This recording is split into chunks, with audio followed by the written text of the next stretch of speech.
शेतकरी मित्रांनो, नमस्कार. टेक्नो फार्मिंग या यूट्यूब चॅनलमध्ये तुमचे सगळ्यांचे स्वागत. सध्या डाळिंब, टोमॅटो व मिरची अशा विविध पिकात आपल्याला मुळींवर गाठींचे प्रमाण हे वाढताना दिसून येत आहे.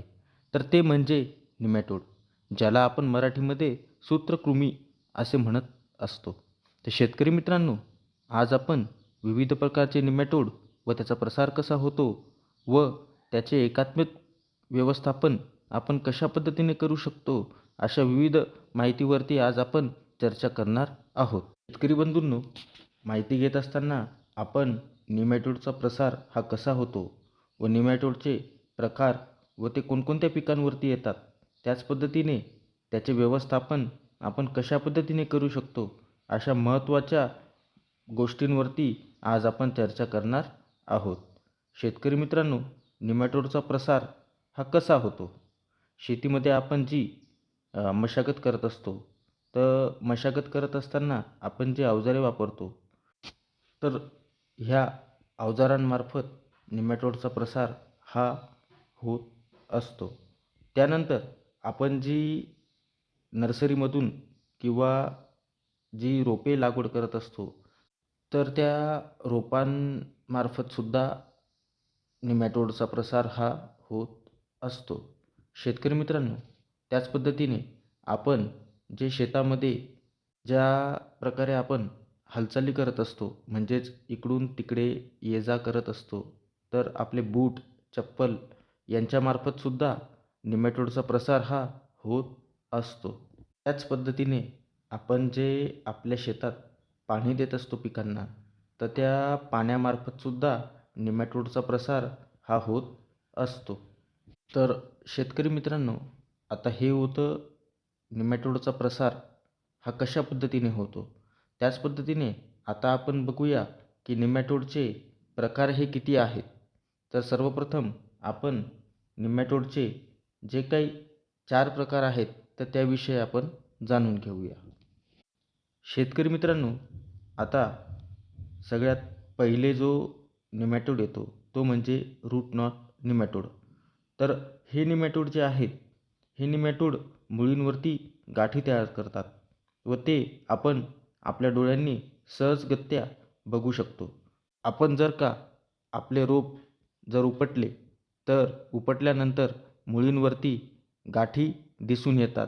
तर त्या गाठी म्हणजे ह्या रूट नॉट निमॅटोड याच्या गाठी असतात. शेतकरी मित्रांनो, आता हे कोणकोणत्या पिकामध्ये येत असतात, तर डाळिंब, भेंडी, अननस, पालक, भुईमूग, हळद, काकडी, द्राक्ष, केळी अशा विविध प्रकारच्या पिकांवरती ह्या रूट नॉट निमॅटोडचा प्रादुर्भाव आपल्याला दिसून येतो. शेतकरी मित्रांनो, 2 नंबरला जो काही आपला निमॅटोड आहे, तो म्हणजे सिस्ट निमॅटोड. शेतकरी मित्रांनो, आता याचा जो काही प्रादुर्भाव होत असतो, म्हणजे याचा परिणाम मुळींवर होतो, पण हे मुळींवरती गाठी तयार करत नाही. म्हणजेच याचा प्रादुर्भाव झाल्यावरती आपल्याला मुळीवरती बारीक फोडंही दिसून येतात. त्यावेळेस आपण समजू शकतो की आपल्या पिकामध्ये सिस्ट निमॅटोडचा प्रादुर्भाव हा दिसून आलेला आहे. तर शेतकरी मित्रांनो, आता हा कोणकोणत्या पिकावरती येत असतो, तर सोयाबीन, बटाटा, वांगे, मिरची, ढोबळी मिरची, त्याच पद्धतीने अशा विविध प्रकारच्या पिकांवरती आपल्याला सिस्ट निमॅटोडचा प्रादुर्भाव हा पाहावयास मिळतो.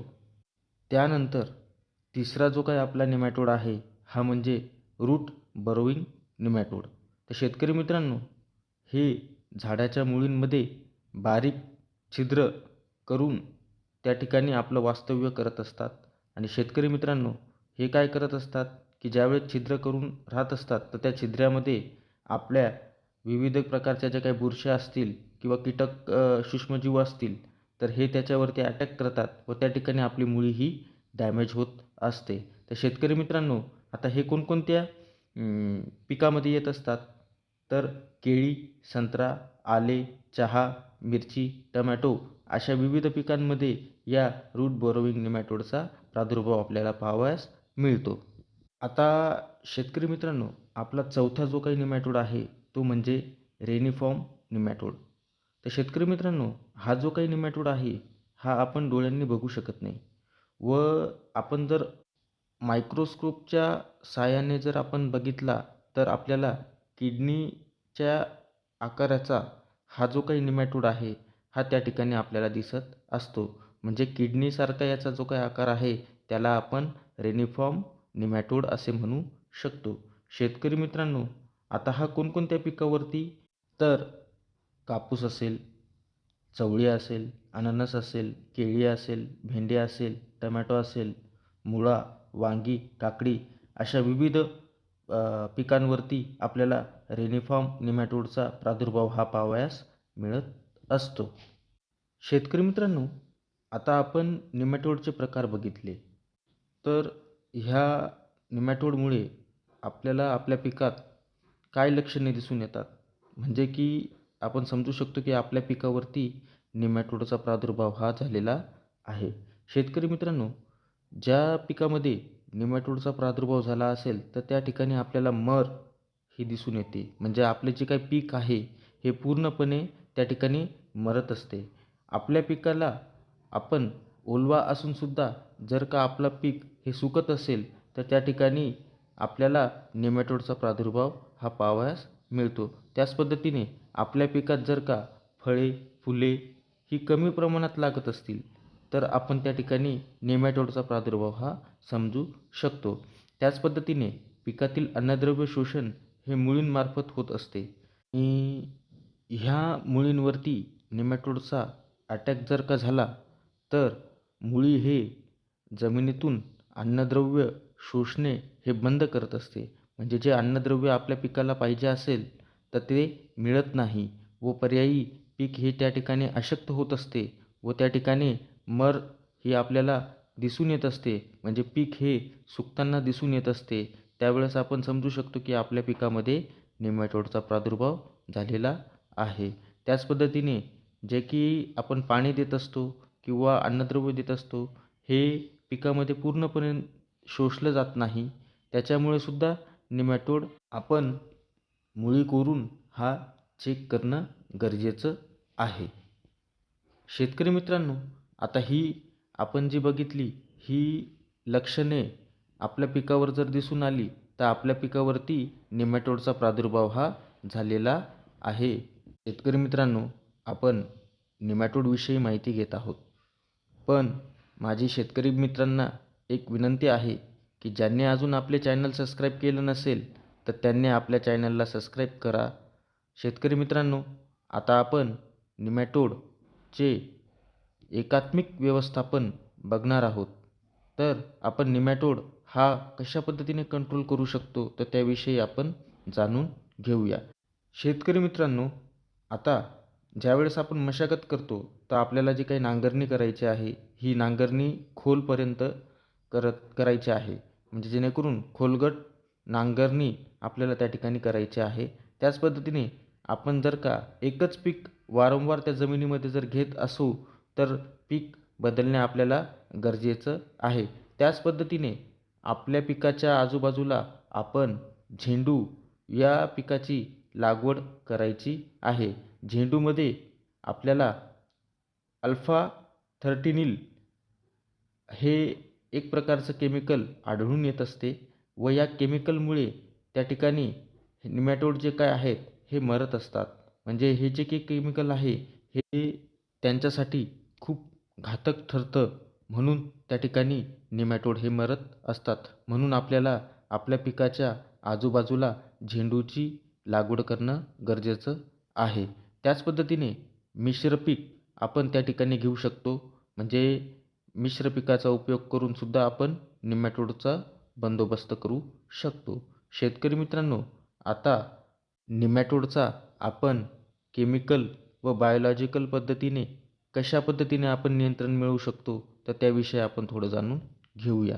तर शेतकरी मित्रांनो, आपण ज्यावेळेला खत टाकत असतो, तर त्या खतामध्ये आपण निंबोळी पेंड व करंज पेंड साधारणतः 1.5 ते 2 टन आपण मिक्स करून आपल्या खतामध्ये टाकू शकतो.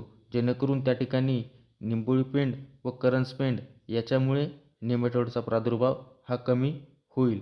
शेतकरी मित्रांनो, त्याच पद्धतीने पॅसिलो मायसिस लिलियानस या जैविक बुरशीचं आपण त्या ठिकाणी वापर करू शकतो. तसंच आपण सुडोमोनास फ्लोरोसेन्स व ट्रायकोडर्मा हार्जेनियम अशा दोन्ही जैविक घटकांचा वापर आपण निमॅटोड नियंत्रणासाठी करू शकतो. शेतकरी मित्रांनो, निमॅटोड नियंत्रणासाठी जर आपण एकात्मिक व्यवस्थापन केलं तर आपल्याला त्या ठिकाणी निमॅटोड हा कंट्रोल होताना दिसून येतो. तर शेतकरी मित्रांनो, काही प्रोडक्ट आहेत जे की आपण निमॅटोड नियंत्रणासाठी वापरू शकतो.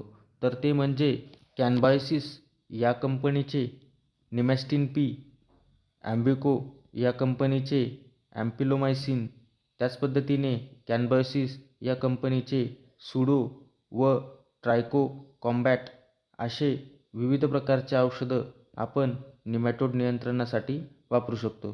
त्याच पद्धतीने जर का आपल्याला केमिकल पद्धतीने जर का नियंत्रण करायचं असेल तर आदामा कंपनीचे निमिट्स हे 10 ग्रॅम प्रति झाड आपण त्या ठिकाणी वापरू शकतो. त्याच पद्धतीने कार्बोसल्फ्युरॉन हे आपल्याला खतामध्ये मिक्स करून जर टाकलं तर त्या ठिकाणी निमॅटोडचा बंदोबस्त होताना आपल्याला दिसून येतो.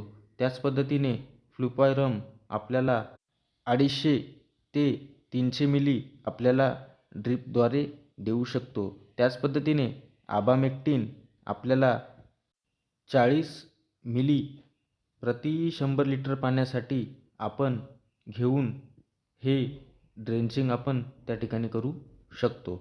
शेतकरी मित्रांनो, आता हे होतं आपलं केमिकल व बायोलॉजिकल पद्धतीने निमॅटोडचे व्यवस्थापन. तर शेतकरी मित्रांनो, आज आपण निमॅटोडविषयी आपण माहिती बघितली. तुम्हाला ती कशी वाटली आम्हाला कमेंटद्वारे नक्की कळवा व तुम्ही जर नवीन असाल तर आमच्या चॅनलला सबस्क्राईब करून व्हिडिओला लाईक करा